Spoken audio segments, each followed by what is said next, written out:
Welcome to our two-shot playthrough of Our Brilliant Ruin by Studio Hermitage, where we will be exploring a day in the last city of Granhurst, heart of the Dramark and all that remains of our ruinous world. Before we get started, I want to give a very warm thank you to our sponsor, Studio Hermitage, for making these sessions possible and the wonderful giveaways to our viewers. We have 3 giveaways that we're going to tell you all about. The very first one is a book and dice bundle to be drawn at the end of this session. Maria, can you tell us more about that? Absolutely. So we'll be drawing one winner for this one. The winner will get a standard hardcover copy of the Our Brilliant Ruin role-playing game, along with a glow-in-the-dark dice set to be shipped once the product is available, estimated early fall. This is available to US residents only. The second giveaway is a digital supplement for Our Brilliant Ruin called Whisper Volumes 1 through 3. And we'll be drawing 3 winners for this one. Codes will be emailed out within 1 to 2 weeks, redeemed through Drive-Thru RPG, so anyone living anywhere can claim this giveaway. Use !enter to join these 2 giveaways.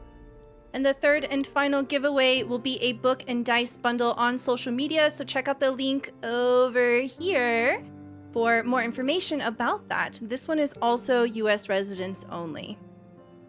And last but not least, for folks that are attending Gen Con this year, Studio Hermitage will also be there. So some of the team and designers will be at the Marriott Rye Bar if you want to come say hi. And you can also play OBR at the con through various events. So go to ourbrilliantruin.com/GenCon for more info. Thank you very much, Faria. We are going to go around the table now and introduce everyone here. Please tell me who you are, where we can find you, and all of the wonderful things that you do. We'll start off with Trooper. Hi, everybody. I'm Trooper SJP. It is wonderful to be here. I'm very excited for this. And you can find me at Trooper SJP on Blue Sky and also on Twitch and Academic Foxhole on Twitter. Thank you very much. Faria.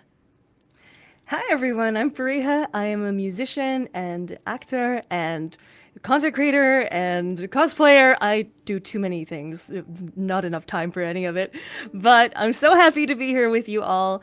And yes, you can find me at Fariha on YouTube and Twitch and Ask Fariha on Instagram and on Twitter. Thank you very much. Drac.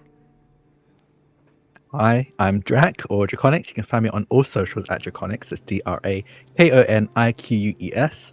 I'm a TTRPG AP performer, producer. I write TTRPGs. Honestly, anything and everything TTRPG related, I am doing or will be doing. And today I'll be playing with this incredible lot. I'm very excited. Thank you very much. Excited to have you. We'll pop on over to Maddie. Hello, I'm Maddie Duvernay. I use she, they pronouns. You can find me everywhere at Maddie Duvernay, sometimes with 2 Y's. I'm a streamer, actor, content creator, and very excited to be here. Thank you very much. And last but certainly not least, we have Shawnee. Hi, you can find me across the vast landscape of social media under Showcat Cosplay because I cosplay. With some TTRPG stuff sprinkled in here and there. And this is going to be the first year I'm going to Gen Con, so if you're going, since I'm going, you should tell me hi. Thank you so much. And with that, we will have our content warnings up here in a second. Hope you enjoy our show.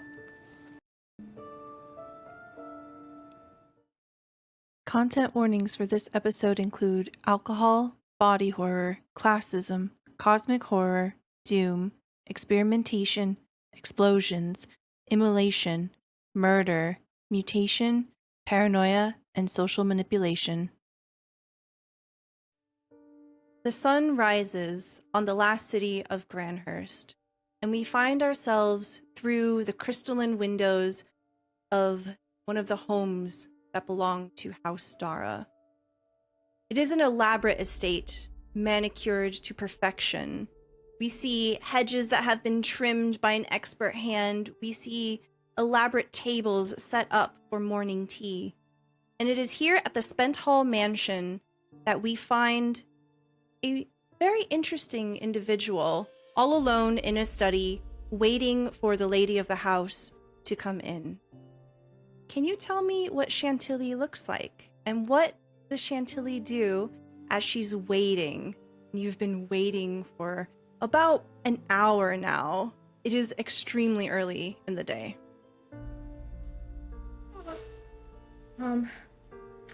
Chantilly, looks like me. She is frequently seen sort of almost wearing fully the colors of House Dara, despite not being at all whatsoever any form of an aristocrat. And she usually has a floppy hat and a roll of blueprints and diagrams and drawing, frequently wearing a nice pair of slacks and what she considers to be a fashionable top. And right now she is nervously anticipating the lady of the house. As you're waiting, you are in a room that you're quite familiar with. This is the study of Lady Dara Callahan, and you helped build this room. You were one of the various engineers responsible for the construction of the addition to this already elaborate home. House Dara has no boundaries when it comes to innovation and pushing the envelope of what is acceptable, what is beautiful, what is extravagant. And this is a representation of that.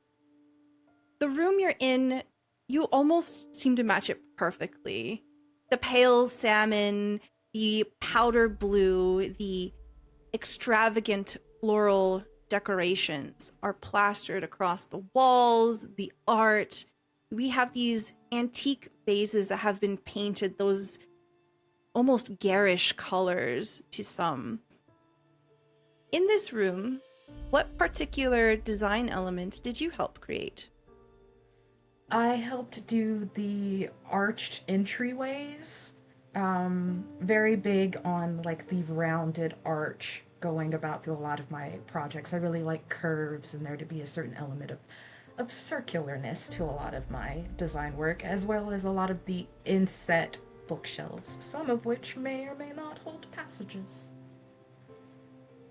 You are intimately familiar with the Spenthall Mansion. In fact, among some of the blueprints that you have likely are the very bones of this place you're standing in. You see that the lady keeps a very busy desk. It is piled with papers that are as neat as they can be. You see them being held down with these heavy crystal paperweights. The lady has been very busy lately, and you have been tagged, more or less, here or there to help. Although perhaps you might wish that it was more of an inclination towards your engineering and your profession, there's kind of no denying that there's also another reason that the lady is interested in your help.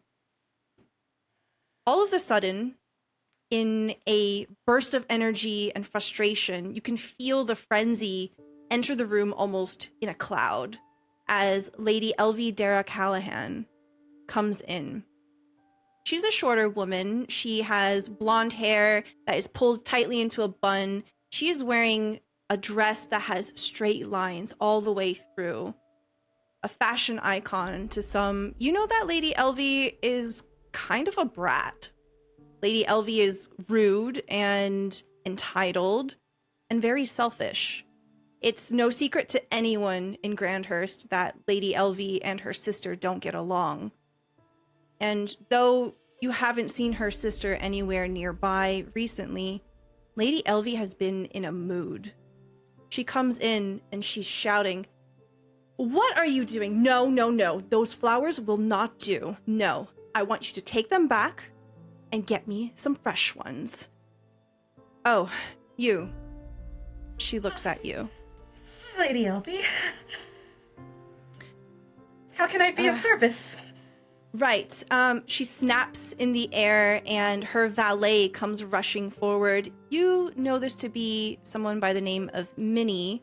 She is a valet for House Dara, part of the Glove and Key. And she rushes forward. Minnie is a very kind person when she can be. She's on time, she's organized, and extremely valuable to Lady Elvie. She comes rushing forward and she has 2 envelopes prepared already. Lady Elvie snaps one out of her hand and then looks at you. You said that you're friends with Stormy, right? I said that I'm acquainted, on friendly terms. Yes, friendly terms with Stormy. I'm friends with Stormy. Yes, I am. She taps her head with the envelope and then extends it out to you. And just as you're about to take it, she snaps it back. No. I want this to be an affair. Minnie, I want you to hand deliver this to Stormy. Make a scene. She passes it over. And Minnie bows her head and leaves. And Elvie turns to you. Look, I'm throwing a dinner tonight, and afterwards is going to be a party. I cannot stress enough how much I need Stormy to be there. I see. Very important, and I can help with this. Yes. Yes. In fact, if you are successful, I might even consider you as project lead on the new performance hall that we've been talking about. I will be successful. Absolutely. On my reputation. Very good. Elvie tilts her chin up and, without saying anything else, just walks out of the room. Oh my god. Okay. Goodness. Oh dear. Okay. I guess I, better pay a visit. All right. As you begin to leave, we will go somewhere very different. Can you describe to me what Iffy's workshop looks like? Well, it depends on which workshop. Up top, if he's kind of taken over an abandoned warehouse, an old factory. You can see some of the old machinery long eroded by the ruin, or just by age. None seems to be in working condition, but interspersed between them, you can see small trinkets and tinkerings they must have worked on. But if he's not there, he's not up top, he's down below. And down below is very, very different. As you go down the long, dimly lit staircase that leads you to the bottom, the underground basement, his smaller, rather larger, more intimate workshop, you see first a dim purple glow. And as you get closer, you see that this entire room seems to be covered in bits and pieces that glow a dim purple. And if you were to flick on the light, you'd see this entire room is almost entirely made of, embedded in the walls and sticking out of them, this odd machine. You don't entirely know what it is. It goes beyond anything most people should be able to put together. But it's a siliconetic machine, a siliconetic engine. And you can hear some hammering and whirring in the back corner as you see a figure hunched over, the arms deep inside the guts of this machine. And you see Iffy, or Ifunanya Maduka, or Iffy for short. Iffy is I think small in every sense of the term. They're short for their size, for their age. They're rather scrawny for their age. Any sort of definition isn't anything built from eating well or exercising. It's more from just having to move around wrenches and tools and heavy metals every so often. But even that is barely considered muscle in this person's frame. They have shoulder length dreads just right now tied up in a ponytail to keep out of their face. They are kind of have a baby face with hints of what you can maybe call a beard.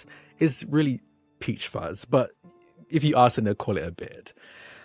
They have deep brown eyes, currently hidden behind a pair of goggles, because safety comes first when you're working with psychokinetics. And a paisley gold and black waistcoat, a white shirt that is stained with several things that you're not entirely sure what they are. Some black, some purple, some red, and dress pants and dress shoes. They're definitely not dressed for the labor they're doing, but they like to look good while working because it makes them feel good while working. And yeah, they're deep in the guts of this psychokinetic machine, just pulling pieces out, looking it over, and then you see them quickly jot something down on a piece of blueprint paper by their side. They set that one piece to the side and then dive back into this machine. I love that. Let's do a roll here. Let's see how far you've made with progress. The very first roll of the game, y'all. Let's have some fun here. Oh. Okay, so when we do a check here in our Brilliant Ruin, we essentially are going to be building a dice pool. The number of dice that we roll is determined by what personality that you want to invoke and what skill you want to invoke. So you've been working for several hours now. I think you're very tired. It is extremely early in the morning. You're hungry. What do you want to invoke here to see what your progress is for this part of the project? I'm going to go with my personality. I'm going to go with is obsession. My physical body's telling me I need to rest, but I'm kind of fixated on figuring out this psychokinetic machine and seeing what parts I can use from it for my bigger project. So I'm going to go with obsession for personality. Okay. I think, because I'm not actively crafting anything, I'm trying to figure out what each piece does. I'm going to do intuit for the skill. Okay. Rather than craft. That is going to be 2 + 2. So roll me 4d6, please. Okay. And in our Brilliant Ruin, to determine success, essentially every 6 that you roll is called a brill, and that will determine the number of successes you get. And every 1 that you roll will be a gloom, which could lead to potential failure. And every number in between is no real consequence. So tell us what you rolled here. Should I just say the successes and failures, or would you like everything? Tell us everything. Okay, so I rolled a 3, a 6, a 5, and a 1. So 1 brill and a 1 gloom. Okay. So tell me what happens here where you have made progress, but you've discovered a bug, a feature, something that's going to add a challenge along the way. Okay. I think as I reach into this psychokinetic machine, this machine was once a piece of agriculturing machinery. It would plant and water the plant life once in a farm, off in a distance, off in the edges of the city, but it's long been powered down. It hasn't been really working right. So I'm reaching in, trying to figure out how the sensors work, how these machines are able to figure out when a plant needs to be watered, when it doesn't need to be, all of that stuff. And as I reach in and pull out what I assume is the sensor, I think the moment I clock onto that this is the sensor, in that same moment I realize this thing cannot survive, it's not connected to the power source, and I just disconnected it from the power source. So as I pull it out, the purple glow from it almost immediately dims and go, oh no, I need to plug it back in. And they try to ram it back in to hopefully save it from permanently dying, but it does not. I was too late. As I try and jam it in, and no purple glow returns to it. Oh, God damn it. Okay. With this complication on the books, your stomach gives a ravenous growl, You typically would join your companions for breakfast at the Golden Eclipse. Maybe it's a good time to go. They remove the goggles and put on their glasses, the kind of round-rimmed golden glasses. You see that the moment they took off their goggles, they immediately start squinting, and then they put their glasses on, they're able to see a bit better. Okay, I hear you. No. An empty stomach is no way to work. I probably should take a shower first, though. And they're gonna head over. And I think in this workshop, because of how often they basically live here, I think they have like a very makeshift shower, and they'll quickly take a shower before heading over to the Golden Eclipse. Hey, you will be late. Yes. You will definitely be late. So, the Golden Eclipse is a place of a very interesting reputation. It is somewhere that people of all backgrounds, all stories, all lineage come to enjoy a show, have a drink, spark up a conversation with someone that you might not normally. But in the early hours of the day here, when it's time for morning dress or breakfast, it's pretty quiet. As we enter the Golden Eclipse, we see all of its grand design. Could you tell me what it looks like, Trooper?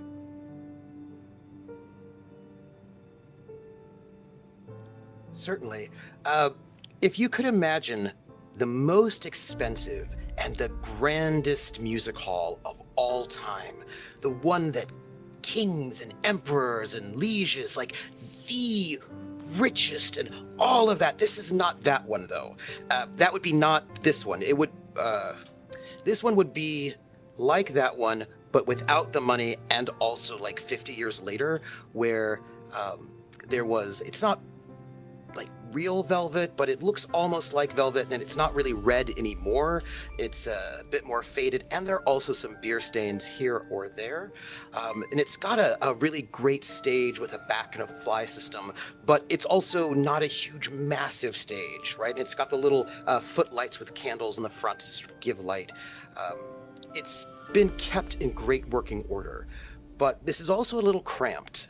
You're not going to get hundreds and hundreds of people in this place, the Golden Eclipse. You're going to get a good crowd, but the tables are wooden, the finish is worn, there are benches in the back. This is a warm place. There's a wonderful fireplace. This is the sort of place that if this is where you come, you'll get a beer or any sort of beverage that you like. You'll get some food, and there'll probably be people singing and chanting. There's like an old upright piano on the side corner near the stage that probably needs a little bit of tuning. But one thing I will say is this place is clean and everything is polished. And you can see that the curtains are patched. Somebody or some people, they really care about this place, even if it was never the kind of place that those nobles well before the badness happened would ever go to. But the people who do come here, it's home. And the thing about it is, even though it's a place for evening entertainment, during the day, people in the neighborhood, they come, they hang out, you can play cards, you can sort of chat with the people that you know, and there's always somebody sort of picking up something heavy to like move a barrel of something here or there. And you've got people practicing on the stage, there's probably somebody juggling. It's a place that if you've never been to this kind of place before, you might think, oh, what kind of place is this? Or you might think, oh, what kind of place is this? But if you have been there before, this is your home. It's where you see everybody you know. Yeah. On the stage currently, you can see Rose Webb, an aerialist who has numerous silks extended from the ceiling currently. They are warming up with stretches and having a light conversation with Aurora, another performer, who is doing some vocal exercises in the background. There are pockets of people all throughout having breakfast. We see Katie come out from behind the bar and put food down on a table. Stormy, are you there at the Golden eclipse right now? We wouldn't find Stormy in the front. Stormy, I mean, you said it was breakfast time, right? Yes. That's very early, especially when one performs late at night and then after performance goes out drinking and then having a good time even longer. So, I mean, if it's any time before noon, probably Stormy is somewhere in the back or upstairs sleeping. Hopefully no one will come to disturb that sleep so early. Like, what time is it? Like 10, 11? Oh, no. So early. It's not quite time for Stormy to wake up yet. Oh, no. But perhaps Nandi The curtains is are drawn. there. Yeah, the curtain's closed. Nandi, are you having breakfast at the Golden Eclipse? I believe Nandi is having breakfast at the Golden Eclipse. I think she's definitely an early riser, for sure. I think she's at a table with her entourage with her feet up, just chowing down on something. Katie puts the dish down right next to your feet and very playfully gives it a tap right on your boot. Did you want some Nandi- more? Nandi rolls her eyes and puts her feet down. No, I'm good. I think I'm full. Thanks. All right. If you want anything else, just let me know. You got it. What does Katie see when Katie looks at you? Katie sees decently heighted woman in a sleek all black outfit, very easy for getting around, sneaking around, easily movable in. She has one of her daggers out on the table, prepared to sharpen, and she looks incredibly nonchalant. They are completely in their element. They don't have a care in the world right now. Yeah, and no one really comes to challenge you or anything. Nandi is a regular here and more than welcome. Yeah, you see one of your entourage kind of laugh and reach over and help themselves to this fresh plate of food. Maria, is your character here? I believe my character would still be waking up. Hey. I have a fun sequence in mind for that, though. Oh, yes. Let's head on over there. What do we see as we leave the Golden Eclipse for now? All right, so deep, deep below the ground, under the Golden Eclipse, in a laboratory very few know about, we see that Yufeng wakes with a bit of a shiver. And as they roll out of bed, you can see that their hips are a little bit notched. They're not really walking straight as a balanced human would. Instead, their left arm lumbers large, and it is covered in this white porcelain, laced with little bits of jade.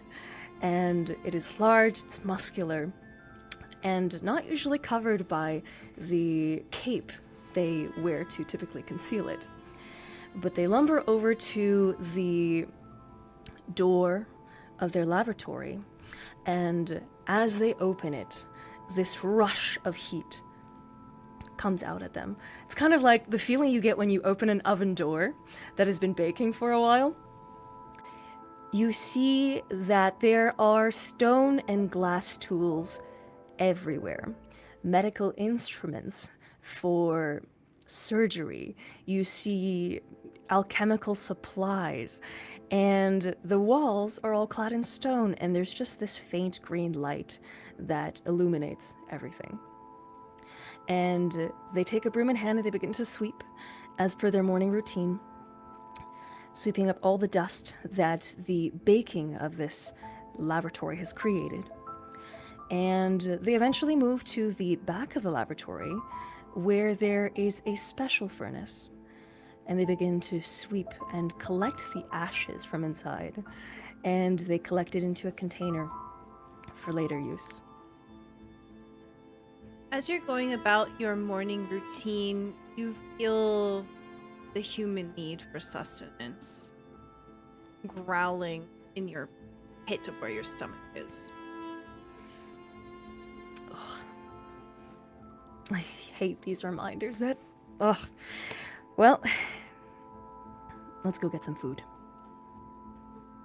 As you make your way up to the Golden Eclipse, you find Nandi sitting down at a table. Hey. Yifeng, good morning. Good morning, good morning. I see you've been here for a while. Well, it's restless these days, so. Yeah, you're getting up earlier than me. Yeah, I've just been having trouble sleeping, and the thoughts of those aristocrats tend to keep me up at night. Ugh. You and me both. Can I join you? Have a seat. All right. As you sit down, Nandi, smacks her entourage away and is like, move. You see a few people get up from the table. One of them just literally takes a plate of that fresh food with them, and they sit down at another table nearby. And as these seats open up, Chantilly arrives. So I burst in through the doors and I am just, I am breathless. I take my hat, I haphazardly toss it to the coat rack. I scan around. I see Nandi, I see Yifeng, and I rush over to the table. Whatever seat is empty, there's not a person in it, no one's nearby. I plop down and I just lay my face on the table. Good morning. You seem more troubled than usual. What's And going that's on? saying something. I probably shouldn't talk about it, Come on, spill. Well, but it's just that House Dara really wants me to do something, and I want to What do exactly- something, and They want you to do something? yeah, but they don't want me to build or design anything. They want me to play social messenger or something and try to convince Stormy to come to dinner tonight. Oh, please tell me it's not that annoying lady. So, and just full on, insufferable today. I look at Yifeng and I'm like, are you sure I can't kill her yet? No, you can't kill her yet. Why can't I be more like you, Nandi? Why can't I be like, I am an engineer. I am an architect. I am going to work on projects for you. That is what I am good at, and I am best for you when you utilize me for the talents I am meant for. But no, instead I'm like, yes, of course, absolutely.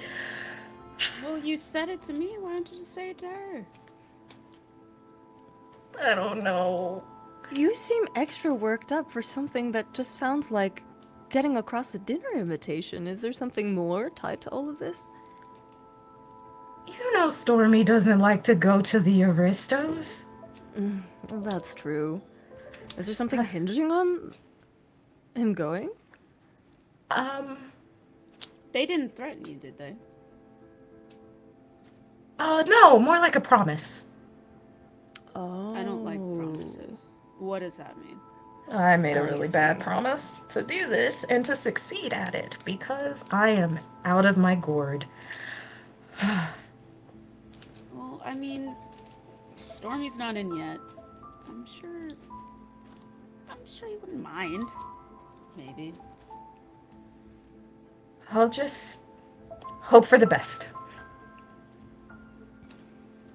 It's for an opportunity, isn't it?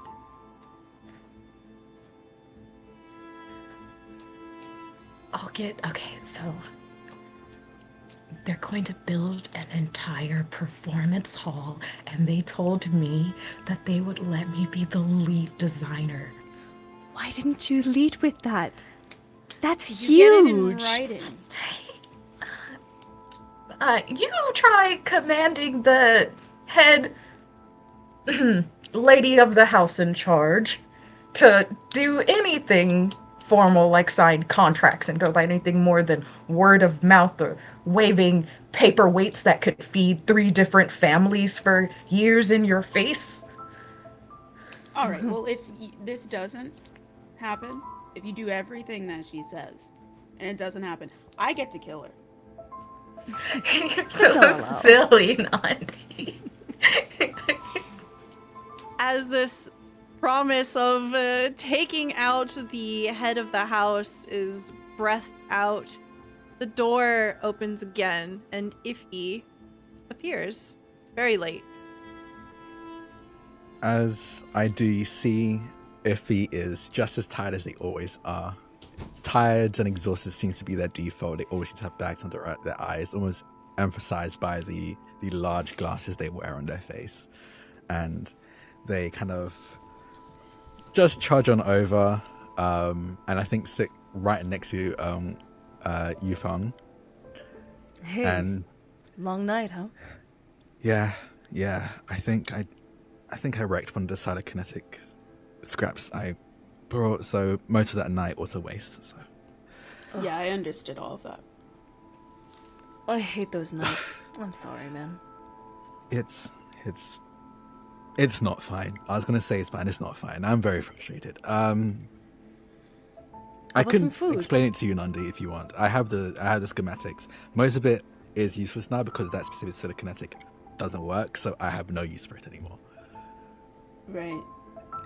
I Yeah, think when explain the it. door shut, if he shut the door, it sort of made that sound, and then you can just hear upstairs the sound of like someone, we don't know who, you can guess, sort of like falling out of bed. You can just hear that sort of like boom, and you know it'll probably be like 30 to 45 minutes before they finally make their way down from up there where they're sleeping to down here. You know how long it takes them to get ready. Probably take a bit of time, but sounds like they're up now. Well, I think Stormy's gonna make their way down any minute. In that case, I'll probably wait. Maybe Stormy might find this interesting as well. No. Come on, let's get to it. Yeah, I kind of Okay. side eye. I'm like, bring out the blueprints. Yeah. I've been here relaxing, so talk to me. They'll do a quick look around. So while everyone here knows about the telekinetic machinery I'm working on, people outside of this group don't, especially with how taboo it is. So I just want to get a lay of the land. How many people should I be worried about that are here?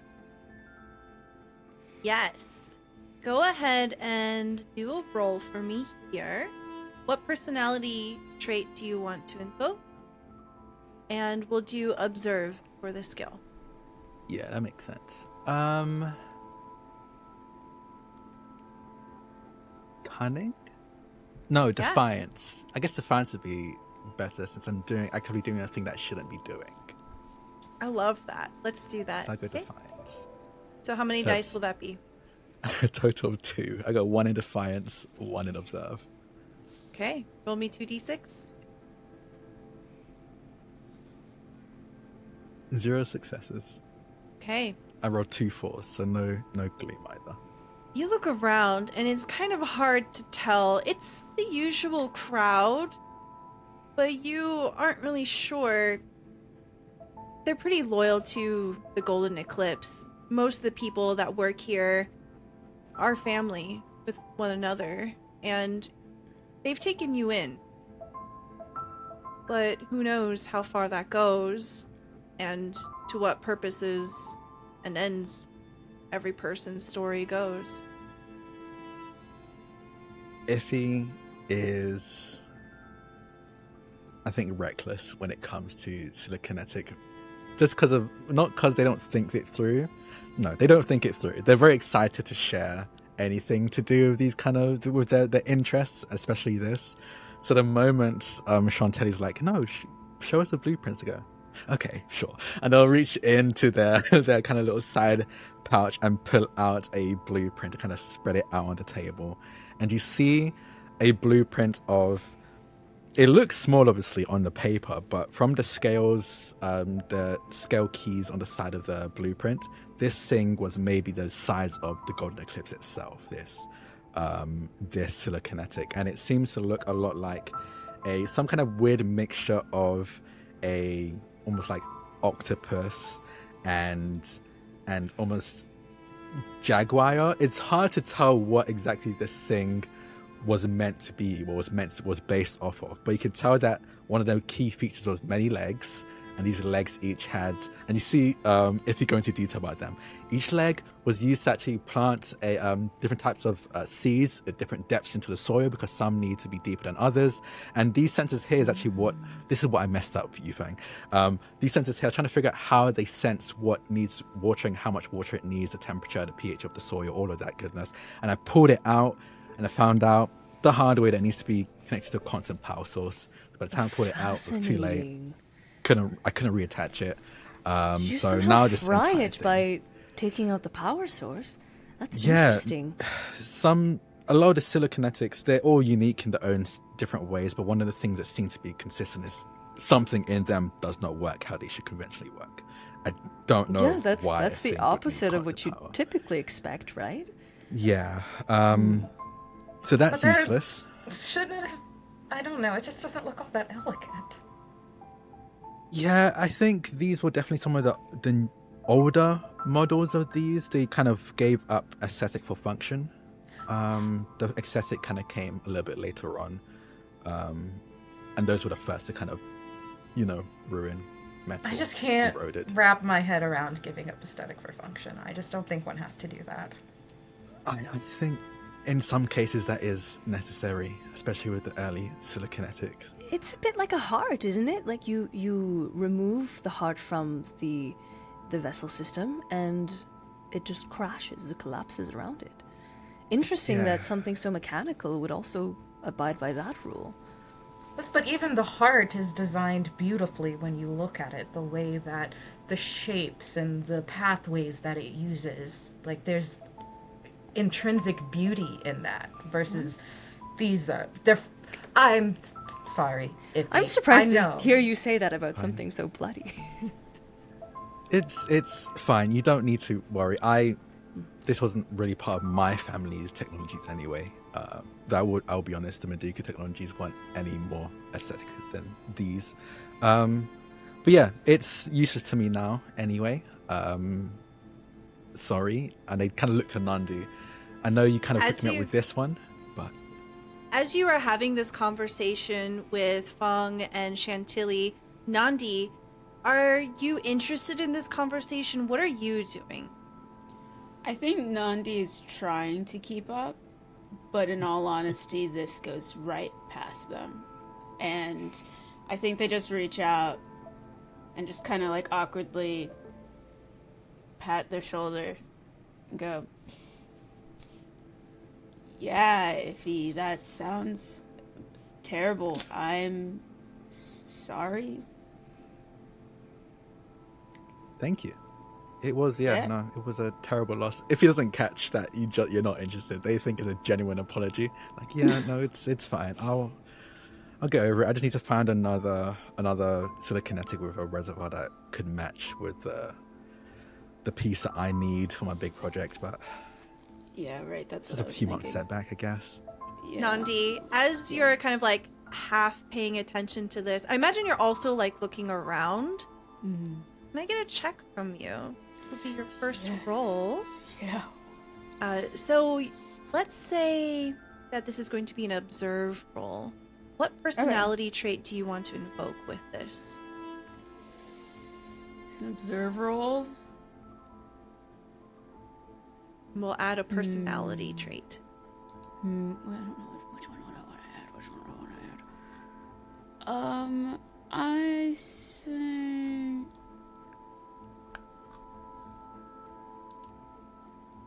Audacity. Okay. So spicy. I love it. All right. Your audacity is 3 and your observe is 1. So we're going to have a pool of 4 dice, and they're going to be d6s. So please roll 4d6 for me. All right, and which button do I press? Okay. Do So this will passion be a roll or is this standard Standard. roll. Standard? Yeah. Okay. And I just put the number that's next to the personality and the skill that I Yeah. chosen, right? Okay.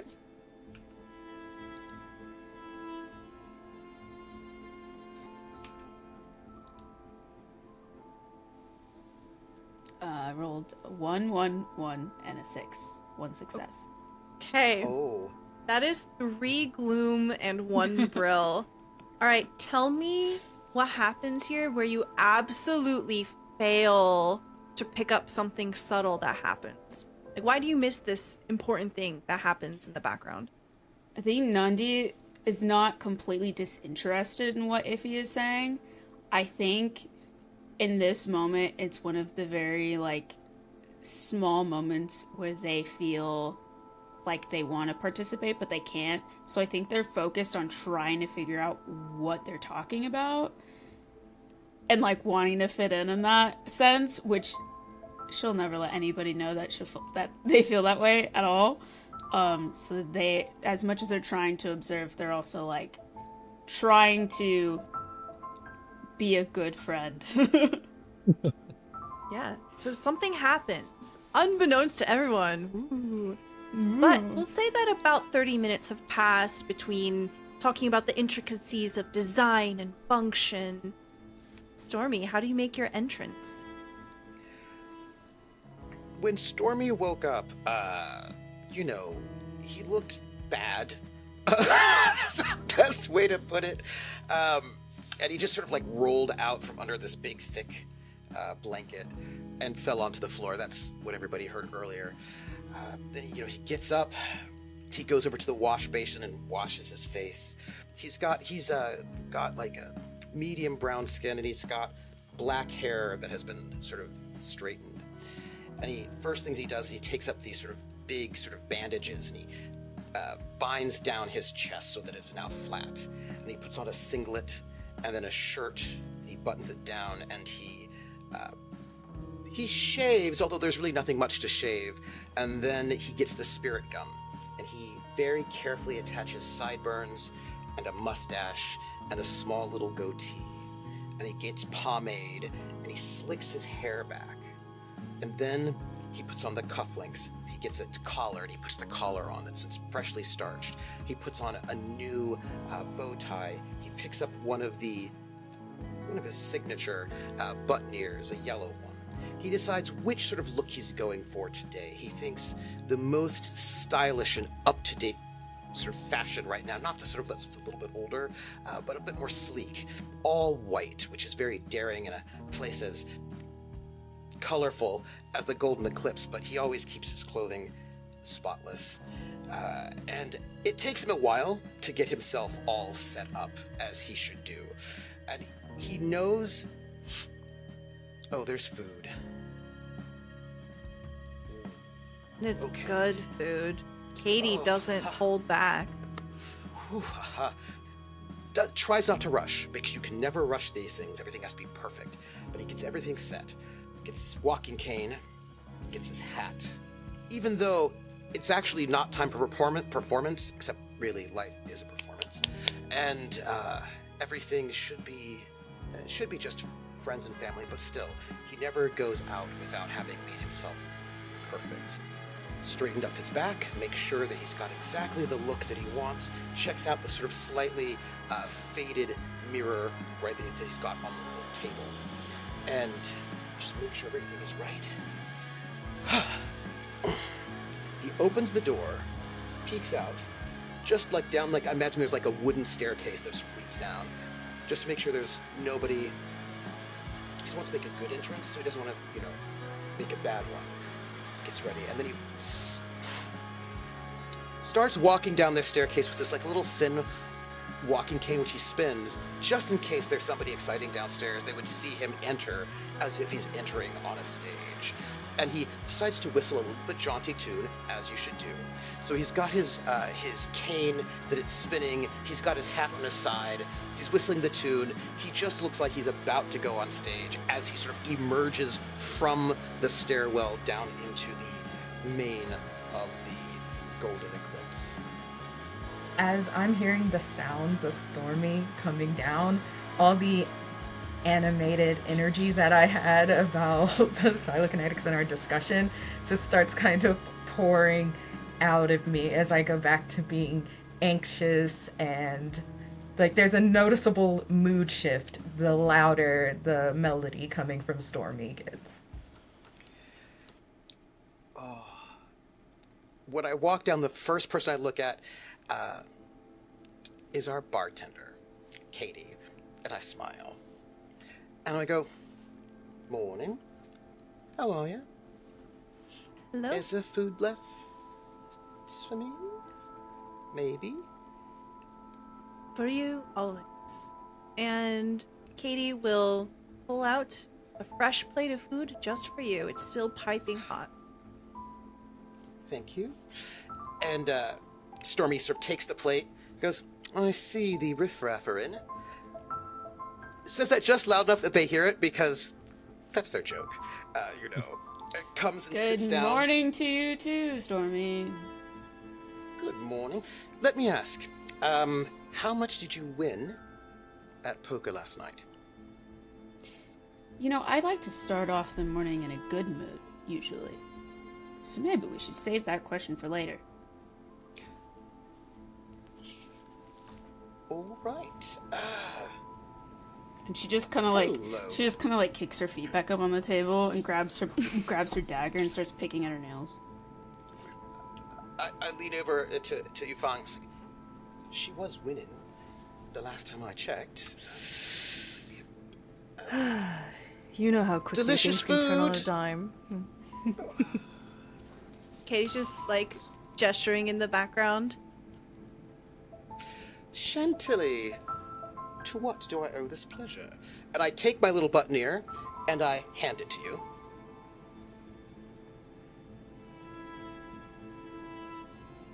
Oh, I'm sorry. You wanted to say? Hi, Stormy. Good morning. Good morning. It's nice to see you. It's always a pleasure, really. Chantilly had some exciting news she wanted to share, I Oh. believe. You weren't at the show last night. No, I had received a summons for the morning, so I thought it best that I get a good night's sleep. I was summoned to House Star bright and Oof. early, so bright, so early. Which know, is they, why I'm in keep you- now. They keep you all strung along, don't they? You know, you should maybe do something different. They're, True folk through and through, you know. I like doing a good job, and I like doing a good job for the people who want people to do excessive good jobs. excessive. That is the word. As you say excessive, Stormy, can I get a check from you? Absolutely. Hey, this will be an observe check as you kind of like look over at Katie, you know, say that the meal is good. There's something different here. Let's see if you notice it.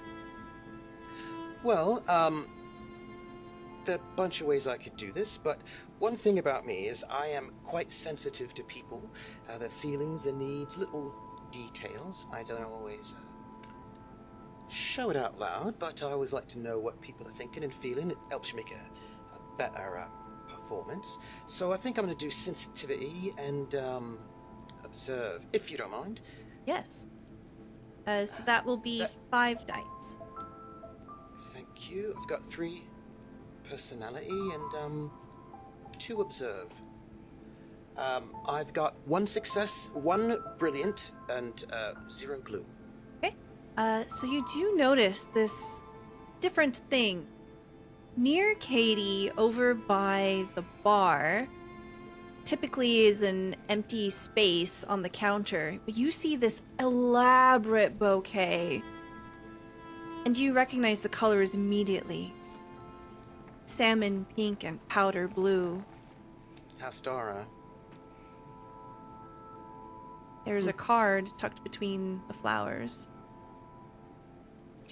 So, Shante, it looks like perhaps you've got an admirer or something, or Oh no, giving I flowers was not. to No, not Katie? me. No, not me. I did not. That is no. I think I wasn't trusted to bring it to you. It's for me. I wasn't even trusted to deliver a letter. What's going on? I'm pretty sure that's for Stick a you. little bit of potato. Katie looks at the flowers as you call out to them and says, "Oh, yeah, this is for you, and it came with a letter." I'll go Well- and grab it, and then I'll explain everything. I promise. And I just like hop up and skitter away, happy to just get a reprieve from having to explain the situation I've gotten myself wrapped up in. And I give a look to Nandi like, what is this? You know what I mean? Like, am I... And as you give me that look, I look over to Yuffie and I go, well, that started well. When is Chantilly's not salacious. looking because Chantilly's gone up to the bar, I just take a little bit, one of Chantilly's potatoes now. Just eat it. So, Chantilly, you will see that this vase that the flowers came in is pretty big. It would basically take your whole arm to wrap around it. It's very heavy because it's full of water as well. And when you go to reach for the letter, you realize there's two letters. One says Stormy King on it in a very illustrious script. And the second one says, to the proprietor of the Golden Eclipse.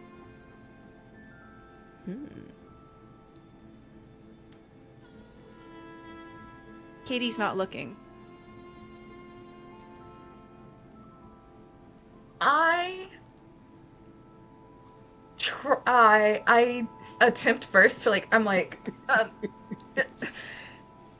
and then I kind of give up, and I grab both letters, but I'm holding it as though it is one letter, and I bring them both, and Stormy, Hastara wants you to come to dinner tonight. Pick up the letter. And I may I or may toss not it have to the staked my table. reputation on getting you to agree to come. All right. So now I've tossed the letter to the side because I do not care. You have staked your reputation on me coming to dinner. I The didn't house mean dog. to, but that's kind of what happened. Apparently it's some super important dinner, because like Elvie and Al are always beefing with one another. They always have some kind of issue between the two of them, so whatever kind of dinner this is, I think it's a really big deal. It's certainly a big deal for me, because I could be the lead designer on I get like in and co-conspiratorly on potentially a new music hall that you could have a lot of influence on the design of if I'm made lead designer. For the aristos. Yeah, but I mean, it's like, what if you did it and then snub them after? You like that kind of thing? We all know how flippant and, well, frankly, untrustworthy the aristos can be. But I feel like this can be an opportunity for you to find some valuable information and maybe make good with some powerful allies. And this is a situation that would benefit Chantilly here a lot, if you And were to agree. what's one dinner? Plus, I What's was one dinner? promised I could kill somebody if it goes wrong. Wait, what? If he looks up from their schematic Joking. blueprint, Joking. She's joking. She's Was I kidding. that? She's kidding. I was kind of serious. So here's what. Don't care about Asdara. Don't care about their very embarrassing color scheme. I think I make it Absolutely look not. good. I work very hard to You- match my patterns. You make it look good. Thank you. I will go, but I will not go for Asdara.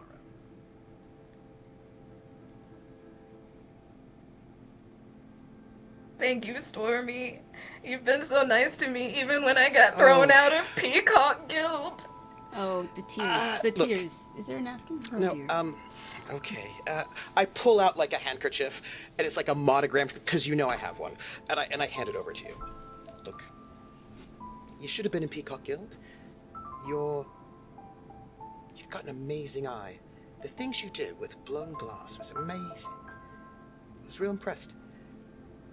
Everybody wants vases and sculptures, but bridges are really cool, and I just think that glass can be used for so much more, but it can also be pretty, but like there's a way to get that structural integrity in there. It's fine. Would I'm you do me grateful. a favor? Would you go ask Katie if she's got a second round of food for me? Just for a second. Absolutely, yes. And if I see the other envelope, I will just go ahead and grab it as well. Katie's envelope. Or The papyrus. minute Chantilly leaves the table, I just lean over to Nandi. Didn't you want something from them? I mean, I want things from a lot of people. Plus, So if you want something from them, bet I get a +1.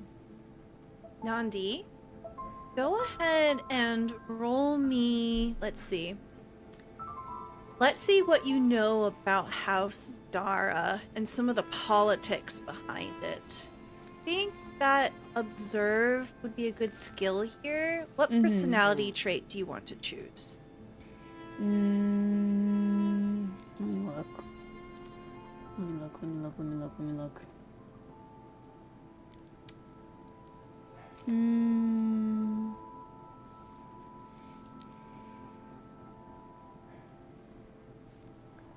Defiance. Okay, I think that's perfect. Alright. Right. So you have 2 defiance and 1 observe. Go ahead and roll me 3d6. 4, 2, and a 5. Okay. So I will introduce another mechanic in this game. If at any point anyone wants to be passionate about particular role, if you want to invoke that this is really important to you, this is something central that you want to really grasp towards the success of it, you can activate it into a passion roll, which will give you additional dice, but it will add to your passion tracker. Once your passion tracker is full, you will essentially burn out, and you'll have to swipe all your passion dice, and it will put a ton of gloom into the first roll you do after you swipe it clean. Oh. Yes. The one good thing is when you invoke a passion roll, when you roll a 5 or a 6, it's considered a success. So it increases the range of success there. So unfortunately for this roll, this is not a success, but moving forward, we can do that. Okay, so Can we activate that after a roll, or does it have to be decided beforehand? it has to be decided beforehand. Okay. I should have mentioned it. But here, we'll say that House Dara is a bit of an enigma. They play their cards pretty close to their chest, and it's a bit difficult to keep up with their methods, especially because House Dara has a reputation of being innovative, maybe even brazen, uncouth. They like to push the boundaries and try new things. Kind of a new money vibe and a new method mentality, essentially. The other houses, they're a bit more established, they're a bit older, a bit more predictable. House Dara, who knows what could be behind it. Well, I mean, Nandi, if you need something in there, because I know sometimes you like to get into places, say yes for that. I'll think about it. To be honest, Chantilly has a lot riding on this. I know. I don't want anything to get messed up, and she have to deal with it. So Yes, but since when have I known you to be careful and I'm careful quiet? when I want to be, and I just don't, I also don't want to see Chantilly cry again. It's very stressful. Is she crying? She does a lot. Yeah, I know. She's real good though. Yeah. What do you all think? If he's been kind of scratching their head with their pencils, they're staring down at this blueprint in front of them. Do you think House Dara would have some telekinetics I could take, borrow, keep? Steal. I'm not a thief. I don't have what it takes even if I wanted to be. But I do need new parts after that ruin the last piece I had. Well, rich people are always up to some secretive shit. I'm certain they have something. You know, Iffy, you know what I think about? There's like a saying, yeah? You gotta seize life, right? Just seize it by the strings. And maybe sometimes when you seize life, that thing that you seize is some sort of telekinetic who's-a-wits-its in somebody's house. Who's-a-wits-its? Is that telekinetic I haven't heard of? What does that do? And they start taking notes.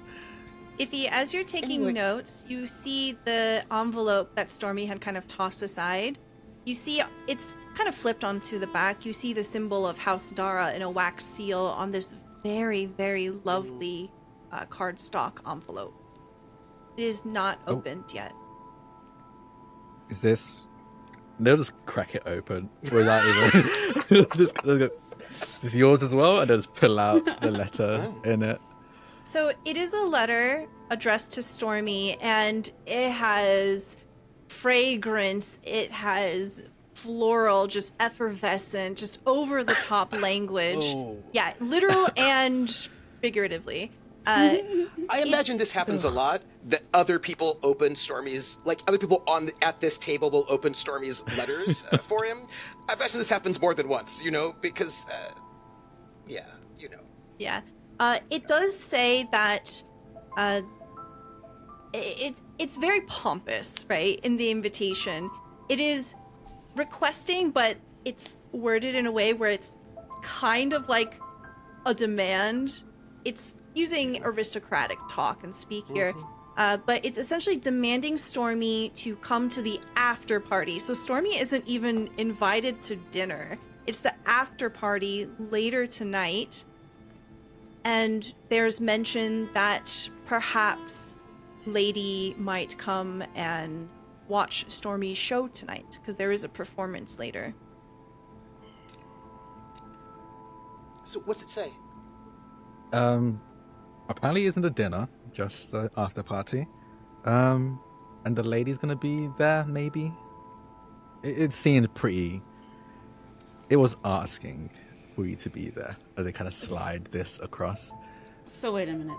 They want something from Stormy, but apparently it's not good enough for them to invite him to the dinner. I've never really understood the houses. I pick it up like it's, I suppose, not. And I hand over Yufang. You know these things. How would you, read that? You've seen them talk? Yeah, but just be careful of the... This is quite typical. It seems like they want to ask something either taboo of you or they want to kill you. But considering that they're going through the efforts of going to the show tonight. If anybody's killing anybody, it's me. I asked first. Why It's true. killing people? It's a I list. don't understand this joke. This It's from the, it's an old joke. it seems like they want Nobody- something of you, but they don't Okay, want to what- ask when there's a bigger audience around. Let's put it that way. Oh. Yeah. So there's something secretive about all of this. Well, what do you think? I'm gonna go for Chantilly, but what do you think? I feel like you know. I think you should go. But I think you should be careful. Oh, it does also say you can bring guests. My bad. Yeah, so, am I gonna get paid? We could pay ourselves. What did that mean? Alright, I want a counteroffer. Something like, yeah, I'll go, but, our star has gotta go and, come to the show tonight, evening, the early show, spend a lot of money, just to see the whole thing. Something like that. Something, what would be good, do you think? It's got to do a counteroffer, right? Something, I don't know, something, what do we ask? As you say that, I imagine, Chantilly, you're handing the letter to Katie, and Katie looks at it and says, "Oh, Ernstine isn't here right now, but hey, Ransom!" And she calls out to someone in the back, and Ransom Wright, this very strongly built woman, she has her hair pulled back into a tight bun, and she works out. She is the manager here at the Golden Eclipse. She steps out, and Katie passes the letter over to her. And Ransom says, "Holy shit!" as she reads the letter. Smells bad. What does it say? Well, we're gonna be eating very well tonight, folks. And you see Ransom kind of like waving the letter around, and it's I wouldn't. coughing. You see Rose and Aurora, as they're like stretching, warming up in the background, kind of turn to look at what's going on. And Ransom's addressing the room at large and says, "Hey, it looks like Lady Elvie Dara Callahan is going to buy out most of the seats tonight for your show." And Ransom looks over at you, Stormy. Oh. Well, I guess that means my negotiation skills are really good. Got what I wanted without even, having to send a letter back. That's, great. Right. Yeah. That's how that works. I wouldn't normally do this, because I'm not really interested, but, say out loud to anybody who might be listening. But, might as well go see what the place looks like. Don't particularly care, but, might as well. Just, if not busy. Okay, but you're not going alone. No. I wouldn't, I don't need anybody to come with me, but, if you wanted to, that's all right. I'm not bothered. I'm not worried or anything like that. I'm not concerned about what might happen at some kind of place with, so, if you wanted to come, that'd be fine. Stormy, I'm coming. I'm coming. Well, if you insist. Ransom's essentially kind of making a scene and just going on about how many seats they've bought out and what upgrades we could make to the Golden Eclipse. And while Ransom's doing that sort of in the background there, Katie turns to you, Chantilly. Are you all right? Yeah, that's good news. That is. Katie. Elvidaro is a nightmare. Oh, she's so mean most of the time. Oh. I'll be sure to pass that along. Maybe Everybody's money spends. But she's so mean. Katie reaches out and puts a consoling hand on your arm, rubbing it lightly. All right, I need, Chantilly, what's her favorite cologne, do you know? Just smear this letter all over you. I'd rather not. I'm a fan of floral, but not that much. Yeah. What cologne does she like? Does she think's, sexy? Alluring? I would say anything that's the opposite of what any of the more established houses would be into right now. right. Favorite personal color of hers? Salmon. Salmon. All right. Gonna need a buttoneer in salmon. Gonna need whatever cologne's a favorite. Okay, LV. Got it. I want to stress, Chantelli actually believes that it was a dinner. Yeah, I know. Do you think we could change the backdrops for the, the moving, that moving thing you made for so it looks like I'm walking on the stage? That kind of cool thing you did? Yeah. Yes. Do you think we could make it look sort of like,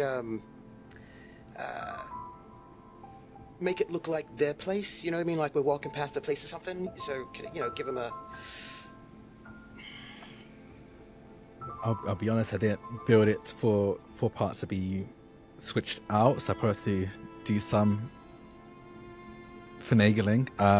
Not great with the aesthetic either. So I might have to ask Chantilly for help on that part. Very much more function and aesthetic, as we were talking about before. I'm very familiar with their preferences.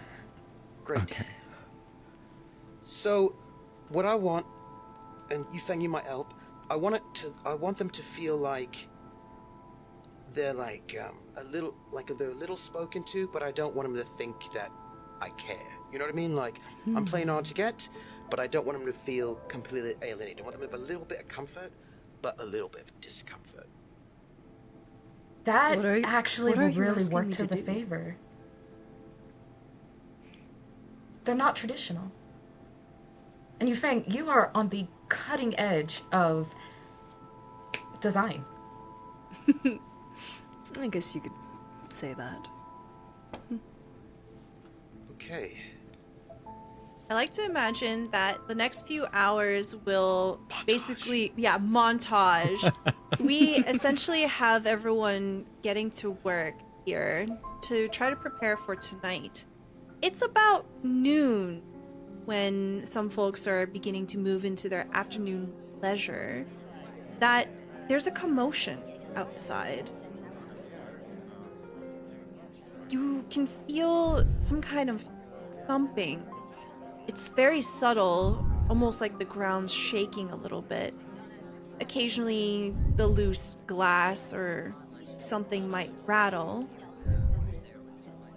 but it's If hard he to tell. rushes out. And I'm like, I'm sitting there practicing, and I'm like practicing looks and standing like by the stage, and I've got like my sleeves up. I'm like trying to make sure that everything's hung right, and I just watch Iffy walk out, and my eyes immediately go to Katie to make sure that Katie's okay, and then I go to Nandi to make sure Nandi's okay, which really I'm just looking to Nandi so Nandi will make me feel like I'm okay, and just really is what that's about, and I'm just like, what is happening? I think Nandi grabs out one of her daggers and immediately follows Ivy. Okay, you see Iffy and Nandi just head outside.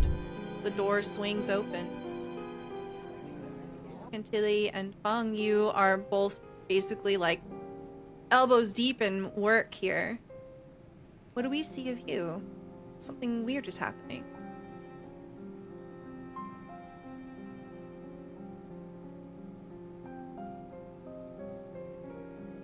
Chantilly? There's some kind of commotion? Iffy and Nandi, I'm in the middle of doing this, there's something happening. Yufeng, should we check it out? Let's go take a look. Yeah. Okay. Stormy, you are all alone now. Who else is in the club? Ooh, great question. So right now, you see Joe Merlin, the bouncer, Bertha Coghill, the cleaner, and you see Katie. Ransom is not here, Ernstine is not here. The performers are elsewhere. So I'm not rushing out, but what I am going to do is sort of stroll, because I'm very calm and I'm never bothered by anything, not worried about strange things. I don't want anybody else to be worried about strange things. So what I'm gonna do is kind of stroll, humming, being a little bit flash towards where the door is, so that nobody inside would think about leaving, because I'm sort of just taking up a little bit of space, but I can also peek out to see what's going on. But just sort of trying to keep in the everybody inside who's on the inside without making it look like I'm doing it, you know? Just sort of just giving a look, because the people who work out a lot are not here right now, so I don't want people just rushing out there, you know? But I'm gonna peek in without, well, just blocking the door. It's really what it is. So, yeah. Yeah, so Nandi, you're the first to see what essentially looks like an entourage of people moving through the street. They are all wearing dark clothes that are trimmed with silver, embellished with small bits of red. At the very forefront, you can recognize immediately that this must be an aristocrat of House Astis Willow. The recognizable colors of their home, very dark and gothic in influence. Their clothing is a lot more dated than the people around here usually. House Dara loves to keep it fresh, keep it modern, but their clothes are a bit from an older time. And most noticeably, with this aristocrat and their entourage, is this huge lumbering machine. It is about 8 feet tall and it is on wheels. And you see that it is moving through the street very slowly, very carefully. And there is an interesting person behind the machine. They are wearing goggles that look very similar to the ones that Iffy usually wears, and they are fussing over the machine, never leaving their eyes off of it, watching it like a hawk as this afternoon parade is slowly moving through the street in the direction of the Spenthall mansion that belongs to House Dara. I look at Katie and I'm like, you stay right behind the bar. Like, okay. I think Nandi, kind of smacks Iffy's shoulder, not recognizing their own strength, and goes, "You know about machines? What the heck is that?" Ow.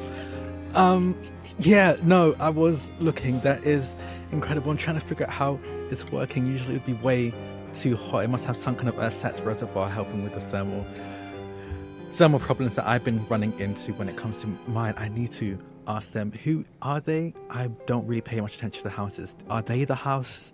They're not wearing salmon. That's not House Dara. Are they the one going to the party? No? I guess it's a different aristocratic family that's going to the party.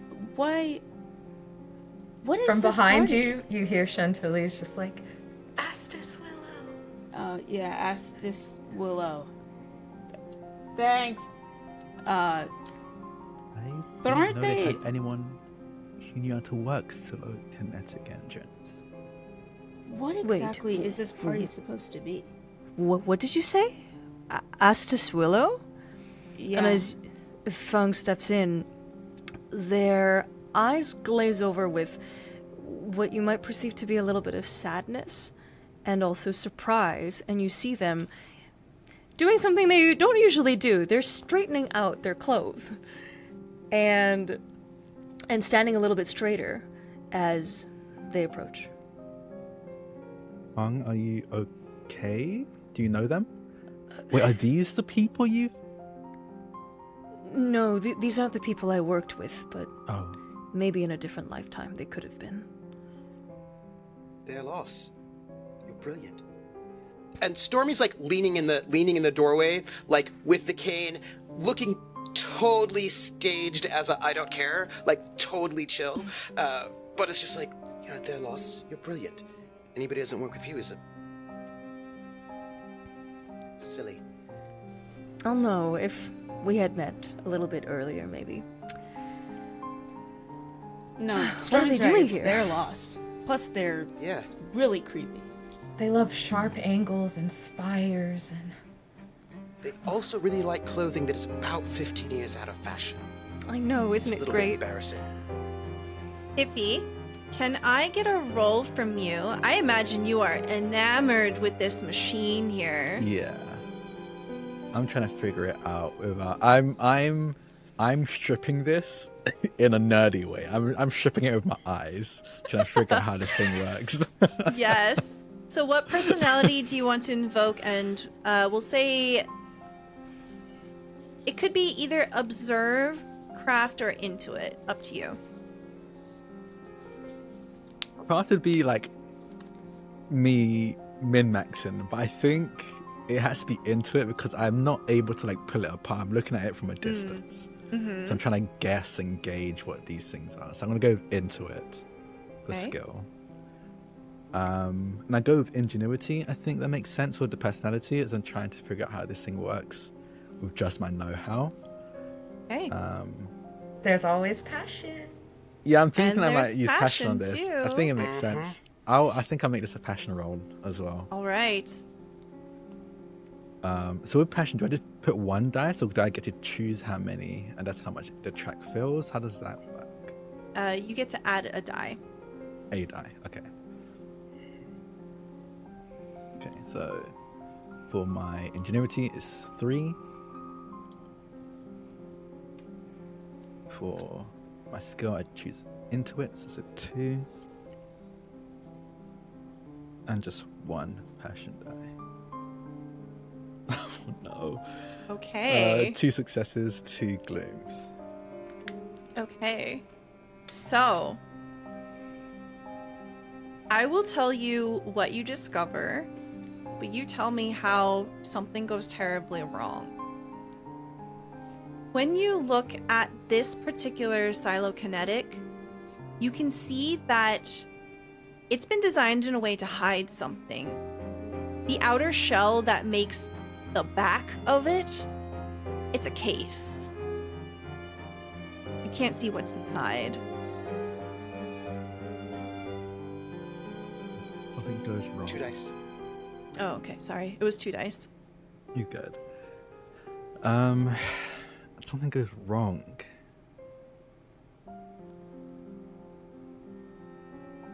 Okay, I don't know if this is counts as goes wrong. You can choose, but I think just because of who Iffy is, as they clock onto this and kind of try and gauge what exactly is going on, why they would add this extra unnecessary part, especially with how hard metal is to come by. Why would they waste metal on casing that isn't necessary? I think they just yell that out and just go, "What is that hiding?" As they yell out towards towards the silokinetic and the engineer that they see working on it. And I think just let their Please. love for silokinetic take over as they walk into this parade of people, try to catch up with Yeah. the silokinetic. Secrecy is engine. not your strong suit, is it? This is so good. As you're walking up towards this parade, you see a built man, pale black hair, slicked back, wearing the colors of a house Astis Willow, but like almost like a uniform. They come forward and they say, "Step back, stand aside." I just need to talk to. I'm sorry. I just need to talk to the engineer over there. I have a lot of questions about how that thing is working and why the extra casing is going to slow it down, cause it to use more power, cause it to heat up more, means you need to use the reservoir even more. Hey. And this person's like basically like putting their hands in your face, just trying to like push you back without like actually touching you. And the silokineticist locks eyes with you for a brief moment, only for a split second, and then they continue fussing over it. And they kind of are out of earshot eventually. God. And then the guard turns away and leaves with the entourage. So many questions. Such a waste of metal, especially with the ruin. And they kind of like turn around and kind of shuffle back, a little bit disappointed, almost like a kid who got told they can't have like ice cream as the ice cream van drives by.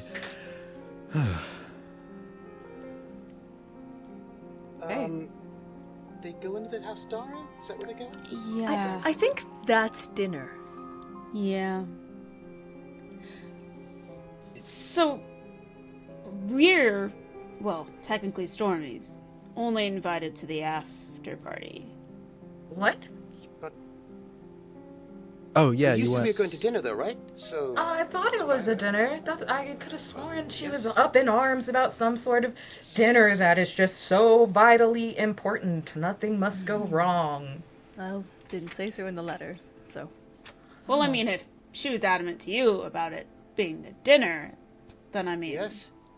why don't we just go? Yeah. Sounds like a. But Great I idea. should finish building the set and stage here. Well, but that's before dinner. We've got Yeah. this performance, then dinner, And I then mean- the after party. Until you can stay and work on things, and I can go with Stormy and my daggers. I think I would Flowers. very much like to stay and work and finish the construction up. Well, That's just so weird. Why would House Astis Willow be going to Dara? they're not friends. I Not many Between are friends us, with yeah. Astis Willow, no. I was going to say not many are friends with Dara. They're not as respected generally. It's why they're so weird. It's one of the I mean- reasons I don't mind working for them as much.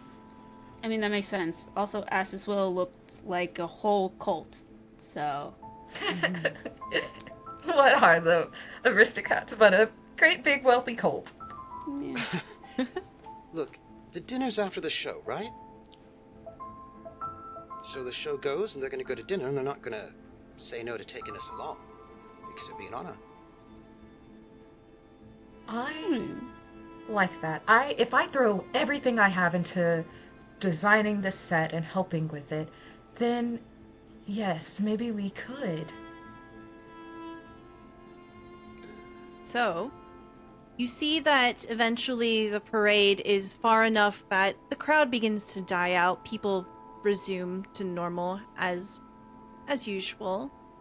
And we'll have an option What can you say here. about the person in front, the aristocrat who was leading the whole thing?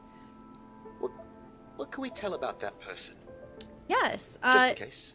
So, let me get some rolls here.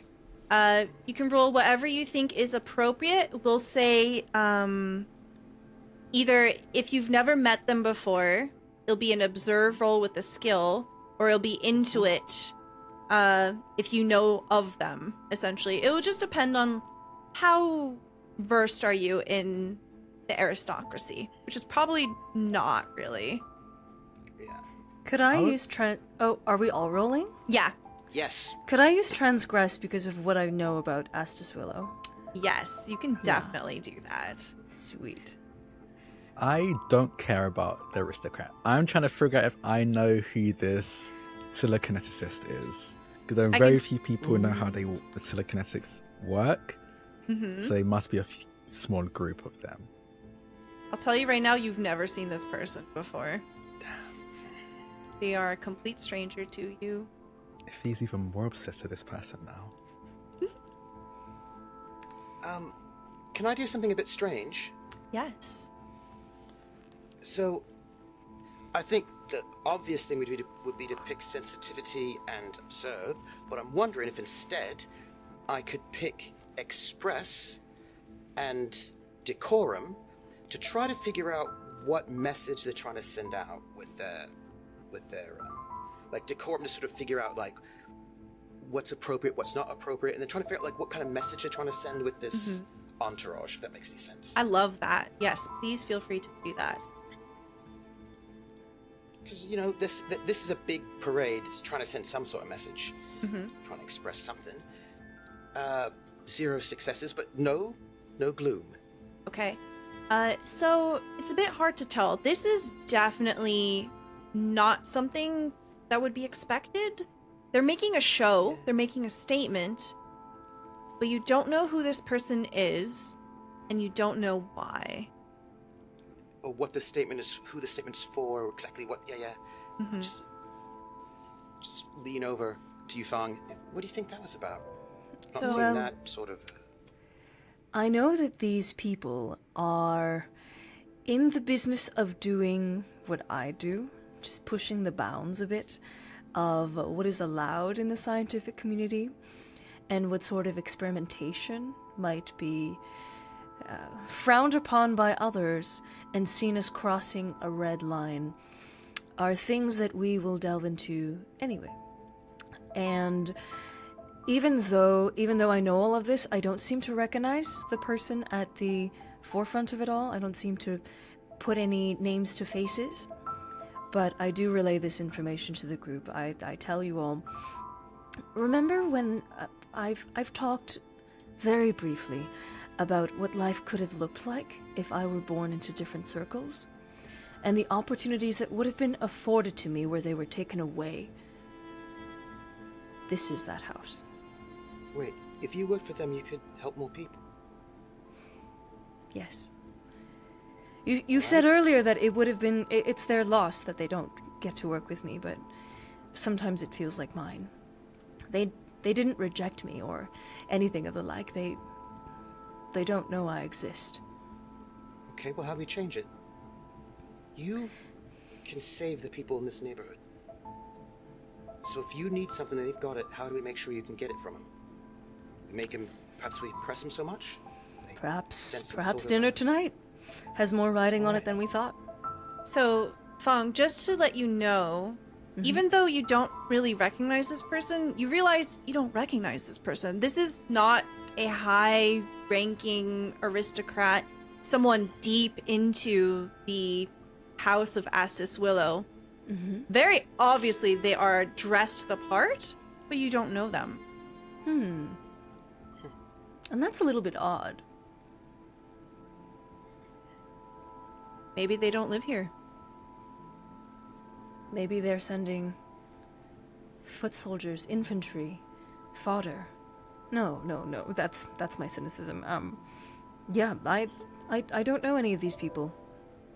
And normally I would. At least someone. They're coming from outside? It's very odd that a procession of this size has nobody, well, of note. So, Nobody of note. Did we all just miss the siliconetic engineers walked by? Is it just me? Just me? No, Okay. that's of note. What does it do? I don't know. I like to These imagine seems that whisper. as you say that, the group of you are kind of wandering back in because there's nothing left in the street here. And there's a lot of work to be done. There's planning to be had, and a lot of different moving pieces. We're going to montage over the rest of the preparation here, and we're going to open up on the show beginning to start. Chantilly, can you tell me what you do to help embellish this place? So I believe it's polyplastic, the particular material that Polyresin. Polyresin. polyresin. Yes. And so I see a lot of these switches and machinations Iphias put together with the polyresin, and I am like, oh, if we tint this, then the way you've designed it and how it works, excellent. But if we tint it with this shade, when it actually switches over, the light and the shadow from it switching will actually cast an even greater light on Stormy. And it in that way, your constructions become a part of the performance itself. So I mirror a lot of the machinations that Iffy's done to the actual performance itself. So not only are the sets changing or moving, when they do it, they're actually casting shadows and lights that enhance everything that Stormy's going to do for the show. Excellent. So we can do a roll here, or you do have something special as a truthful. Would you like to use that? Yes, the as being so well versed in what I do and how I have designed and drawn things and built things, I am going to use my true folk competency and eye for a design to make sure all of my visions come to fruition for the show. Yes. So true folk competency is essentially something that you are so good at, something that you have put your whole heart and your soul into perfecting, that you essentially just get to succeed at this thing always. So with your eye for design, you absolutely make this something stunning, something breathtaking. Does anyone else want to do anything with the setup of the show before Stormy puts on his performance? Yes. I think the machinery that I had originally set up for other shows of Stormy's were kind of like a not one and done thing, but they weren't built to be switched out with new sets. So I think I'm like almost forced to break it down and make them into something that can be put up and brought down again more easily and have additions added to it. And Jack is fully aware that this could cause me having to roll this, could ruin something, but I do think that's kind of how, if he would have initially built these things, not because he couldn't have done it by like making it like a almost Build-A-Bear from the get-go, but I think truly he doesn't care for anything that isn't cytokinetic. So it's like, yeah, whatever, I'll build this real quick and then leave. So now they have to make this thing actually work for more custom sets. So I think that's going to be how Iffy adds to this. Yes, we're absolutely going to roll for this. However, you do have some other tools in your belt here that you can use. You could invoke another passion roll here if you like, and or the property also has attributes that we can tap. We can invoke the property attributes of our estate, the Golden Eclipse. The rating is 2, and you have a couple of different options here. You can discover, you can restore, you can socialize, which, you know, I'm sure we can figure it out if you want to use any of those bonuses. We have a discover of 2, a restore of 2, and a socialize of 3. So those are resources that people can tap into for additional dice. It will increase the ruin of our establishment, but that's a problem for another day. So what do you want to roll? I feel like restore might make sense adding to that. Yeah, like I think that might make sense, restore, having that be of use, since I'm kind of breaking apart and rebuilding some of these sets to be more customizable. So for property, we could just use as that. a heads up, for restore is specifically for like healing. Oh, healing? Okay. Yeah. Okay. In that case, I don't think there is anything in the estate specifically that could help with what I'm doing. Mm-hmm. But I will use my passion. Okay. Not because I'm particularly passionate about what I'm building. I haven't stopped thinking about that cytokinetic that walk by. It's been on my mind the entire time. Mm-hmm. So I think that is, as a byproduct, is making me work hopefully better. Okay, so you will get 2 additional dice from this. And I will use ingenuity and craft as my personality and skill.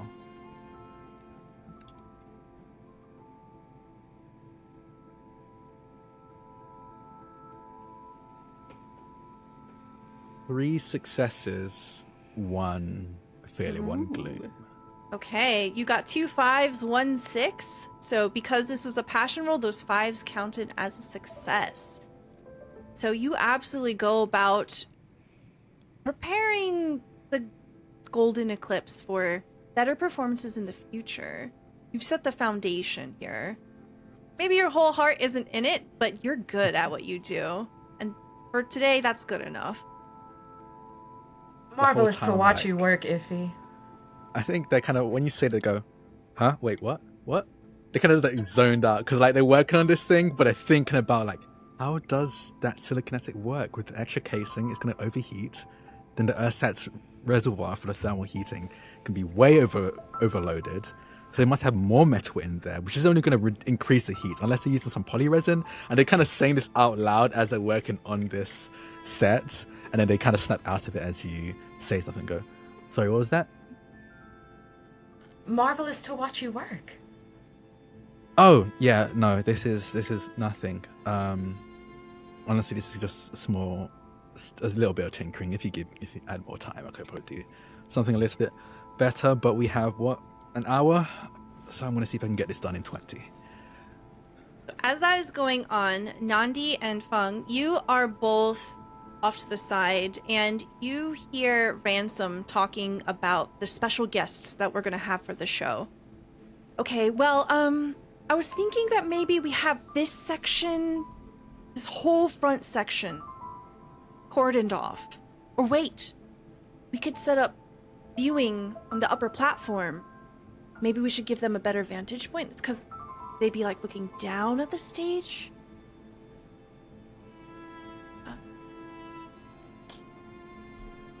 I have to be honest, I really don't care where they're at. I think wherever you want to put them will be splendid. Right up top. Right in the center. Yes. No, they're used to being there. Yep, looking down on all of us. Feng disappears. LV, yeah? Could we put it not up top, but right there in front of the stage? In front of the stage? Right Okay. in the middle of everybody.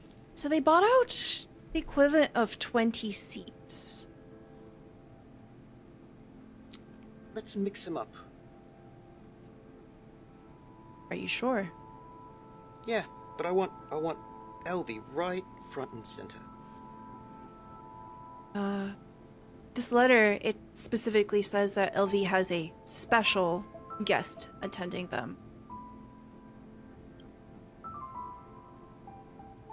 Put that person behind LV. I don't care where you put them. Just put LV right front and center. You got it, Stormy. And you see the chairs being put into place. Arrangements are being done. The camera follows you, Feng. Where do you go? I go back down into my lab. Places that don't have the superheating ability of my lab make me a bit nervous because I don't know that they are clean. And so I go over to where I have vials upon vials of pre-prepared serum, fluid, and I pack a bunch with me and I keep it on my person, but I make my way up back to the Golden Eclipse and I start to just inspect places for maybe where there might be a bit of ruin creeping up, and just I liberally apply this serum to any metal bits that do exist, and I'm just looking over anything in the auditorium, anything in the back rooms, anything in the audience perhaps that might be a trouble area, and just doing a little bit of pre-cleaning, pre-proofing of the place. Okay. Let's get a roll here for you to hunt out any manifestation of ruin gathering in dusty corners. This will definitely be a observe roll. What personality do you want to invoke? Ooh. I feel like obsession. Or ingenuity, though, because this is a serum that I've developed. I think either work. All right, so just, I think with passion, I will do this roll. Okay, excellent. Yeah. And I guess I'll just type in 4 for that, and then that's it.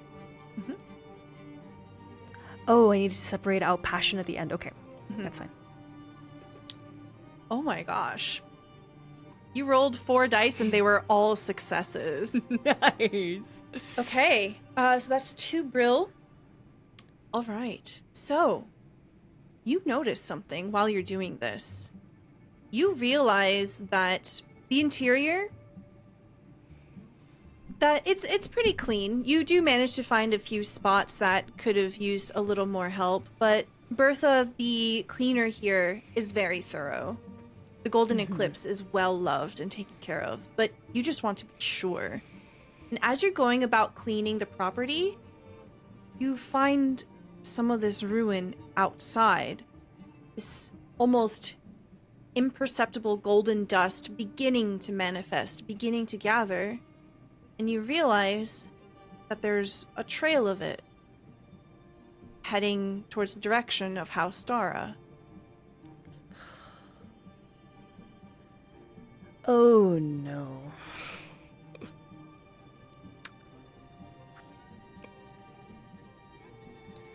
I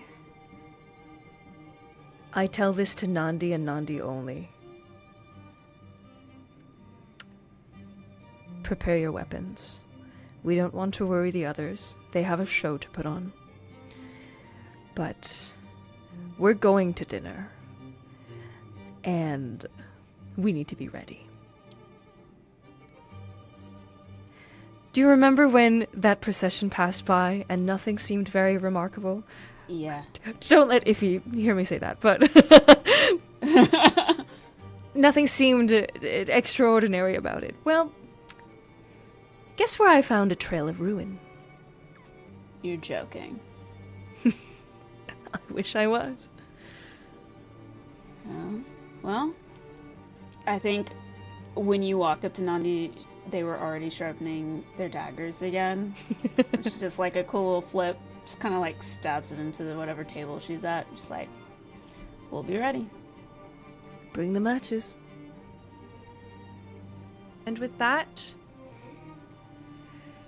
people begin to slowly file in. It's going to be a full house tonight, you can tell. There's an energy on the air that is electric. People are instantly chatting as they begin to wander in. People are excited. And you see the seats fill one by one, except for the ones that have been reserved for Lady Elvie and her guests. Her guests slowly begin to arrive, too. And then, fashionably late, you see the scion of House Astus Willow sit down, and then Lady Elvie look confused as she steps in, looking over at their guest, but then slowly sinking down into their own seat. There's chatter.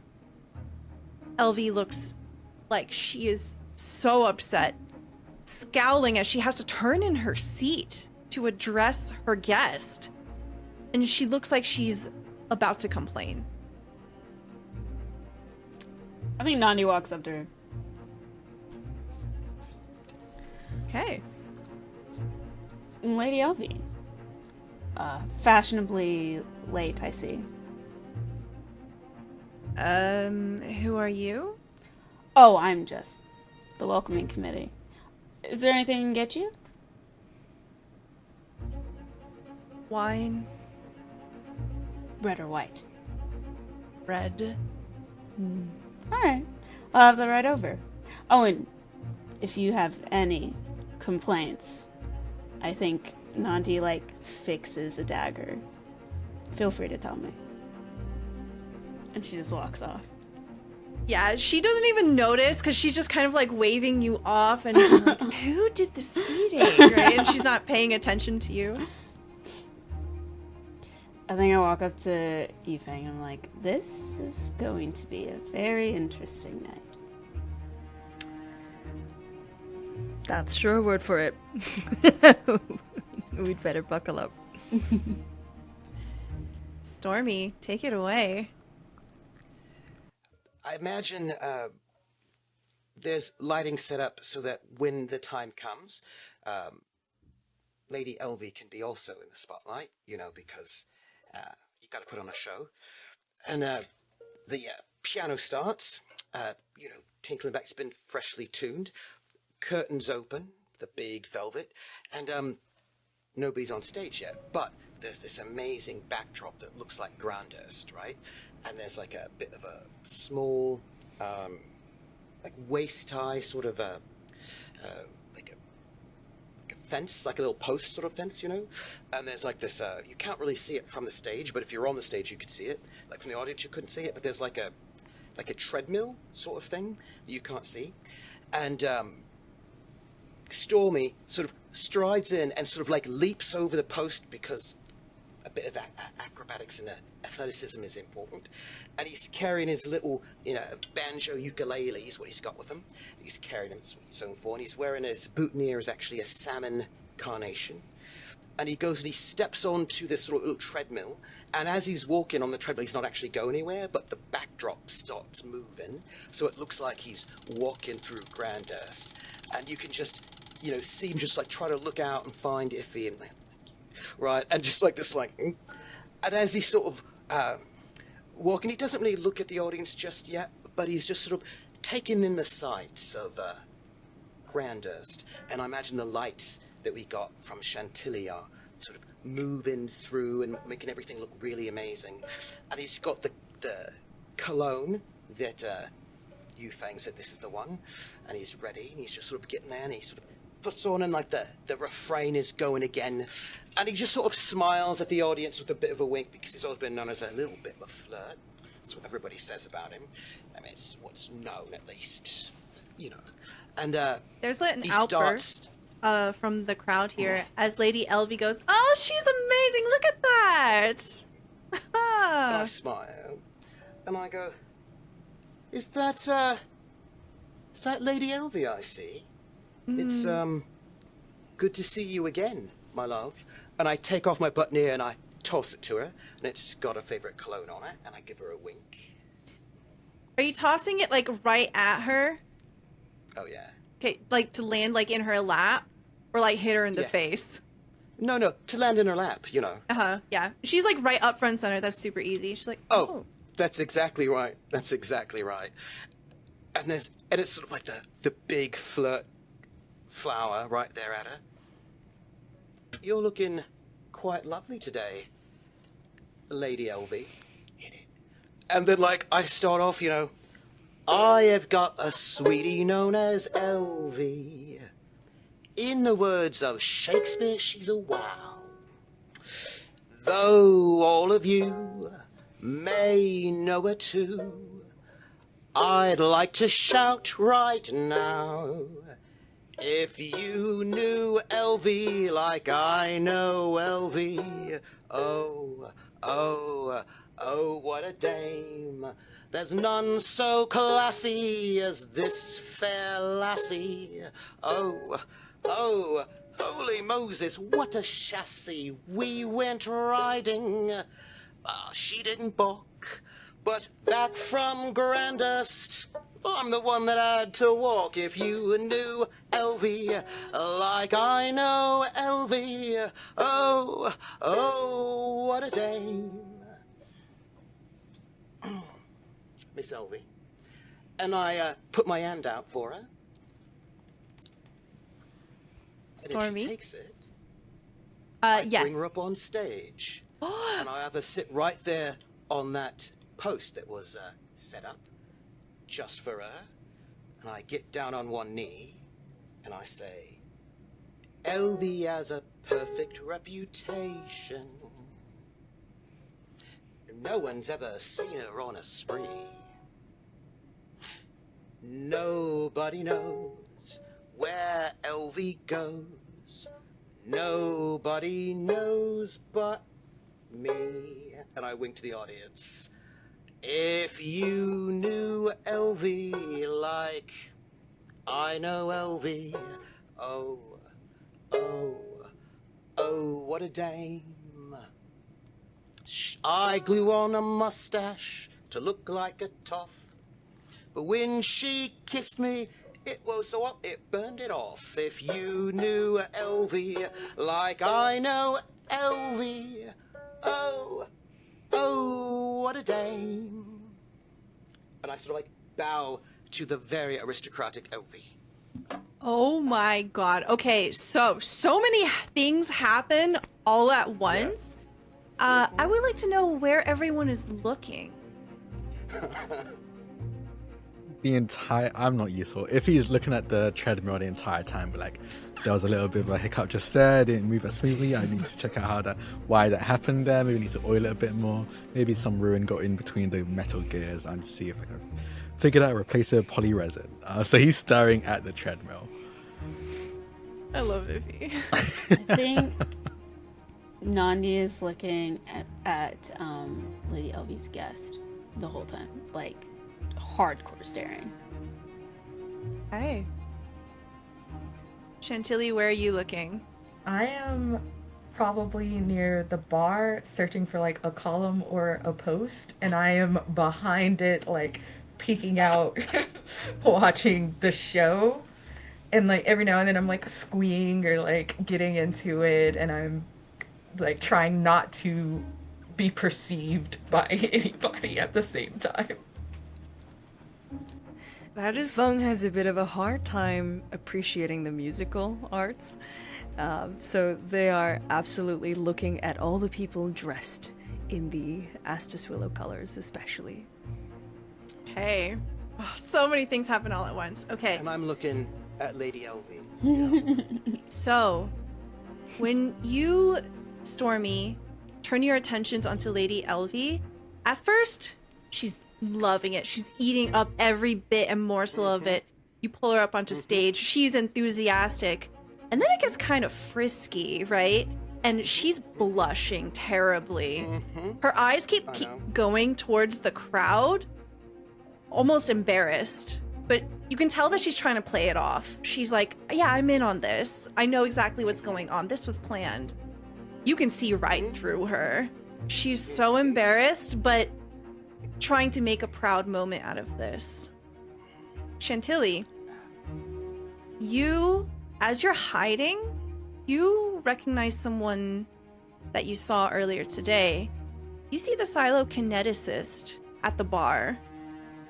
And you see that they are holding their head in their hands, looking absolutely distressed. They have a bag, like a crossbody, that has been taken off and it's on the bar. This person is deep in drink and they're not paying attention to anything around them. You see that their bag is slightly open and there's blueprints inside.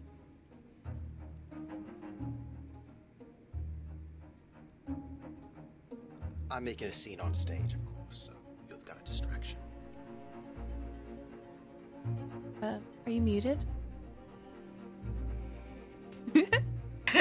I would like to maybe do obsession and observe to see if I can sneak like a deeper look at the blueprints. Yes, you can. Okay, so is this... I think I'll make it a passion roll on top of that. Okay. So let's see. And I put in the number of... Obsession is 3, observe is 1. So do I put 5 or 4?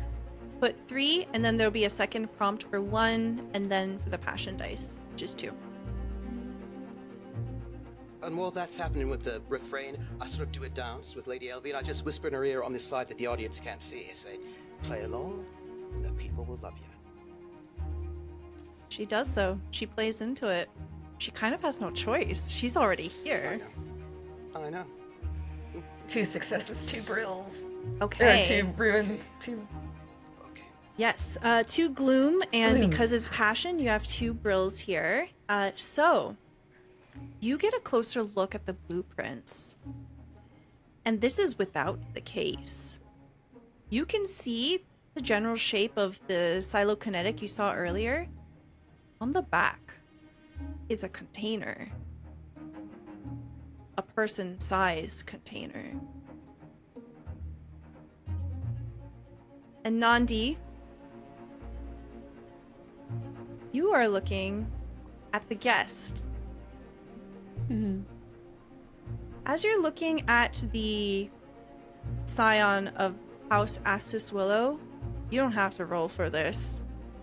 This person is intensely jealous. They look like they want to kill Stormy. And that is where we're going to end our session for today. Spicy. Oh my goodness. That's not who I thought you were going to say, I'll be honest. Thank you so much for watching episode 1 of our brilliant ruin, Eyes Like Fireflies. We're going to go around and tell you who we are, where we can find us, and what our favorite part of the episode was. And we'll start off with Trooper. Hello, everyone. I'm Trooper SJP. Oh my goodness, you can find me at Trooper SJP on Twitch and YouTube, and Blue Sky and Academic Foxhole on Twitter.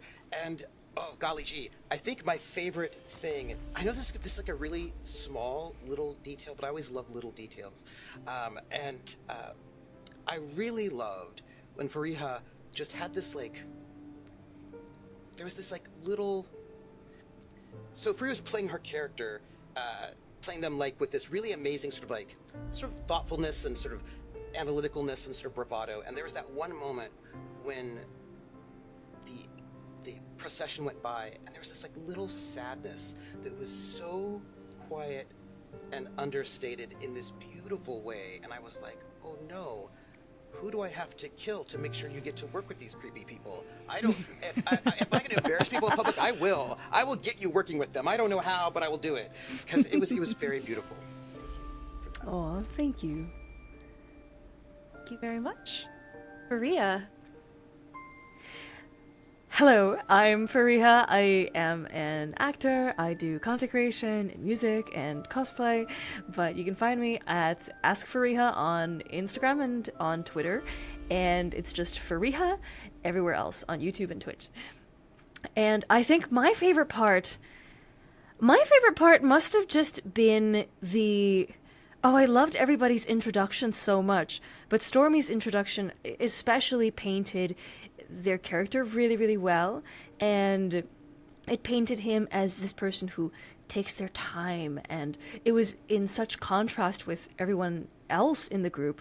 Like, I described my work, and kind of the same thing with Ify, and the same thing with Chantilly, and Nandi just absolutely nailed that nonchalance and that, laid back, boots on the table vibe. Yeah. But Stormy especially, with narrating how they got ready and really cared about their appearance, I think that was so good.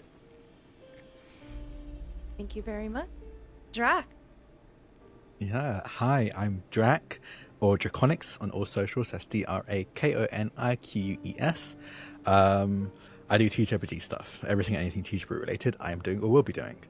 And my favorite part of today, I think it was like a two-parter. It was Shawnee playing Chantilly and Maddie playing Nandi, of Chantilly freaking out and then Nandi being like, please don't cry. Like, just being like, I don't know what to do when you get emotional. I just found that so funny, and I immediately got like their relationship like in that moment, and I loved it. It made me laugh a lot. That was definitely my favorite part for sure. Thank you. Maddie. Hi, I'm Maddie Duvernay. You can find me anywhere at Maddie Duvernay. I'm an actor, streamer, and content creator. I think my favorite part was just like seeing everybody's relationships with one another kind of unfold. The whole like everybody like taking their time coming into the place and basically starting the day together, and that like the conversations that were had. You got to see like everybody's like relationship dynamic. I like the kind of like the brain and the brawn thing that Drac and I got going on. So it was a lot of fun. Thank you. Shawnee. I am Shawnee, and on the internet, I am Showcat. And this evening, I've been Chantilly, and you can find me across the vast landscape of the internet at Showcat Cosplay. And my favorite part was, um, I really liked, like, as Chantilly when I got sent to the bar, how Stormy turned to Nandi and was like, "What is it you need, though?" Because like I love that kind of dynamic where Chantilly is just like this chaotic little bean who lives in this like bubbly little world, but everyone else has like the reality of the situation and like that kind of dynamic. So I really appreciate how there's care for my character, but like they are definitely living in like the absolute reality of what this world is like, and they know their angles and what they want to work, and I think that's so cool. Thank you, thank you. And I'm Stella Luna. You can find me at Stella Luna on Twitch, Stella Luna TV on all other social media. I'm a TTRPG producer and performer. And I would like to invite everyone, make sure you hit !enter to enter those giveaways. We are going to be drawing those in the next few minutes. But that's going to be it for our cast tonight. Thank you so much for watching, and thank you again to Studio Hermitage for sponsoring this. Good night, everybody!